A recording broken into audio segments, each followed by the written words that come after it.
let me guess, you're frustrated. Now, if your experience with the leash and your new puppy is like wrangling a feral cat, you're gonna love this video. Or if you're just here to learn how to prevent this from happening, well, you're gonna get bonus points for planning ahead. Now, knowing what might come up as unwanted behaviors and preventing it before it happens is one of the best ways to address it. That's an important part of my advice today. First, I want to tell you that leash skills can be hard.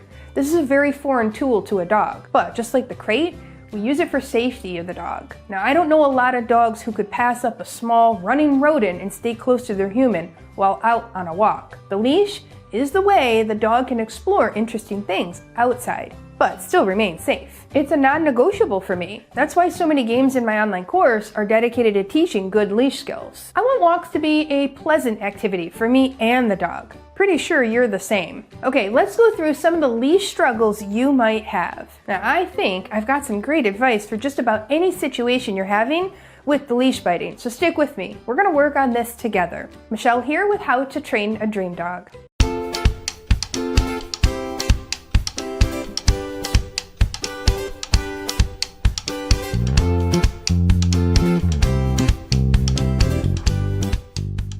Now, whether it's leash skills or biting your pant leg or counter surfing or trouble in the crate, this channel is going to help you. So just subscribe so you're going to get notified when new content goes live. All right, that leash. Why is it such a big deal for dogs? Think of the time when you've had to wear a special piece of equipment. I mean, have you ever been skiing?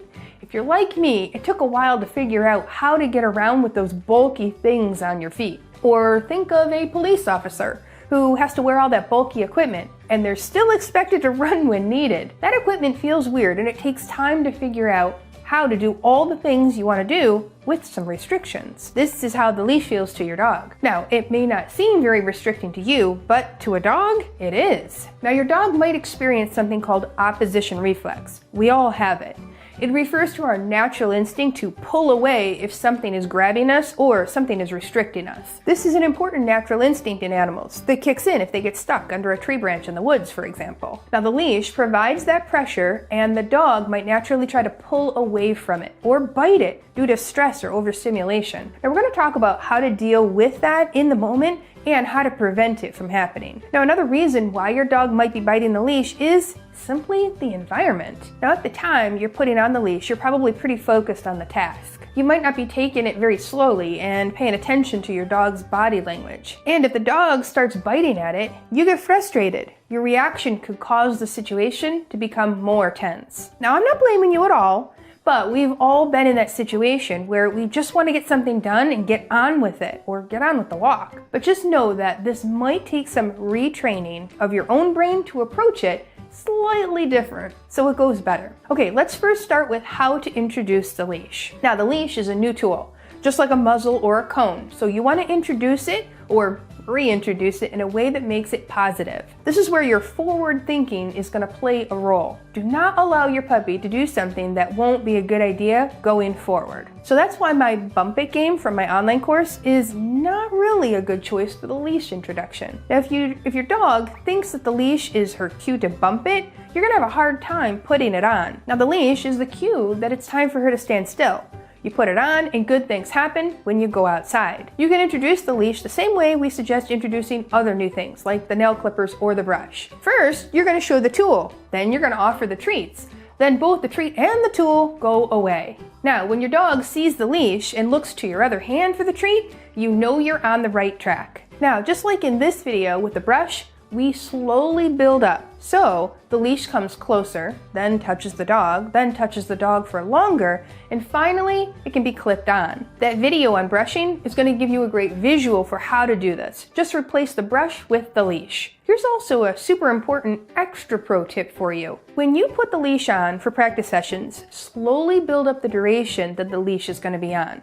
But don't make this a linear build, like 30 seconds, then 45 seconds, then 1 minute. I want you to bounce around on your timing so your dog doesn't predict what's going to happen next. Now, we do this for crate games too. It's part of the Mississippi game we teach in the course to help build up your dog's confidence in the crate. So for this desensitization process to work, whether it's with the leash or the crate or brushing your dog, You don't want to allow a negative experience to happen while the tool is present. Now that means be careful not to put too much tension on the leash or use it to pull or direct or steer your dog. The leash should have a loose J in it at all times. Now if your dog is pulling, well, that's a whole different YouTube video you can watch after this. There's some good games in part 2 of that video. You can work on them right away if your dog is pulling. So let's talk about the tether technique. But first, are you loving this information? I get emails all the time thanking me for offering such great advice for free.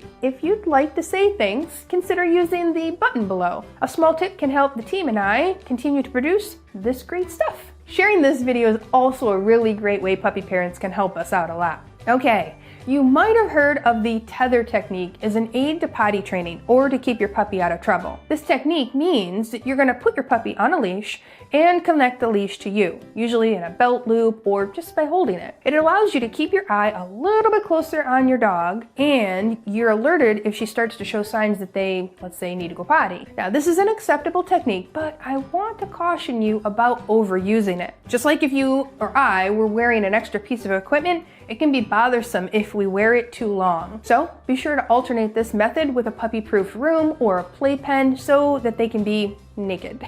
Furthermore, I don't suggest that you leave the leash on all day for the dog just to drag behind. Not only is that not safe, but again, it can be a huge bother to the dog. Remember what I said about keeping the experiences on the leash as positive as possible? That's what I'm talking about. A dog doesn't get more comfortable with a tool by spending more time uncomfortable. That's not how it works. Starting with small sessions and having breaks from this new tool is key. Also, with the leash dragging behind, imagine if that leash got caught on something like a table leg or a lamp that came tumbling down. This is a scary event for any dog, and it could really impact how they feel about the leash. Also, puppy might break a lamp.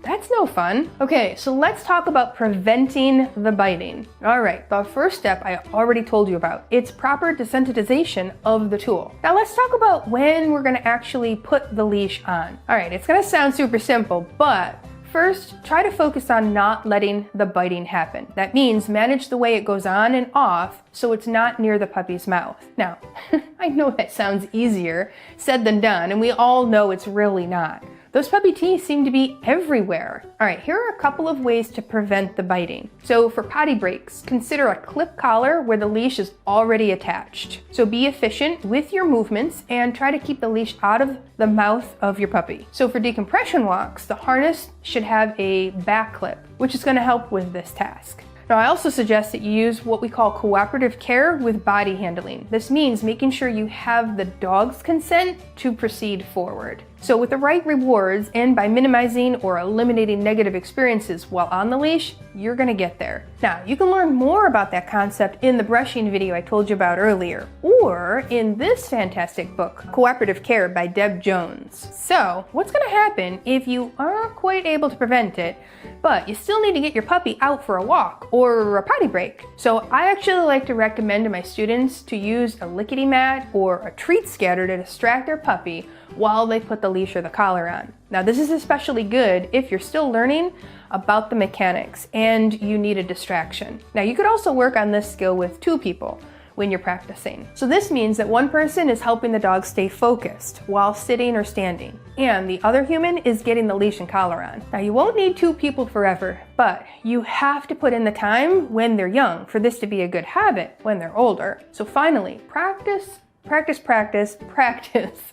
So it's easy for both you and the dog. Now, if you practice a lot, you build up your communication with your dog and your good training mechanics. So when it's time for the real show, you're going to be ready and both of you are going to remain calm. Okay, I have a few more tips for you here. Number 1, be careful of other body handling. So the more you handle your dog when she doesn't want to be held, the more you're going to see problems in areas like this and with brushing and grooming too. Number 2, don't tether your dog to an inanimate object outside, such as a tree or a tie out there. Not only is it not safe for her to be outside without humans, but she could easily just pull on that leash or chew on it, which increases this behavior's strength, really. So number 3, pick that time of day that you're gonna work on this carefully, as well as the time that you're gonna be using that leash. A puppy with drained batteries is not likely to get as much from the training sessions. So if your puppy is ready for a nap but needs a potty break first, This is where a quick treat scatter or a licky mat could actually save the day. Number 4, if your dog likes to have things in her mouth, offer her a toy or a chew to bite on while you're trying to put on the leash. A few dogs I've known actually love to take their walks with a toy in their mouths. It's super cute too. And tip number 5, if the dog is biting on the leash while on a walk, examine the environment to see if it's just overstimulating for her. Usually biting on the leash while on a walk means the dog is uncomfortable, and you might want to change up either the walk location or the time that you go. This also means that you're going to want to work more on leash skills at home where it's quiet. Just remember that leash biting is usually a temporary thing that goes away after the puppy forms a more positive association with it. Those rewards and treats and fun games and enjoyable training sessions are certainly going to help. And I also hear you saying, but Michelle, why do I have to give treats? Isn't the walk rewarding in itself? Well, the short answer is yes, but no. The walk is usually rewarding, but it's too long after the leash goes on for the puppy to connect the two things. Now, young puppy brains have the attention span of kind of a goldfish, which is why the reward needs to come very soon after the activity you're rewarding for. So those of you that have checked out my new puppy starter kit are going to recognize that concept from the potty training advice. All right. I gave you a lot of different things to try today, but I want to caution you not to try too many things all at once. Puppy training takes consistency and time for new concepts to sink in. So pick 2 or 3 tips that you think are going to work well and give them a try for maybe a few days or a week. Now, if you still need help after watching this video, just comment below and we're going to tell you how to get help from us. All right, thanks for tuning in today. In the comments below, tell me, how old is your dog and how does she do on leash?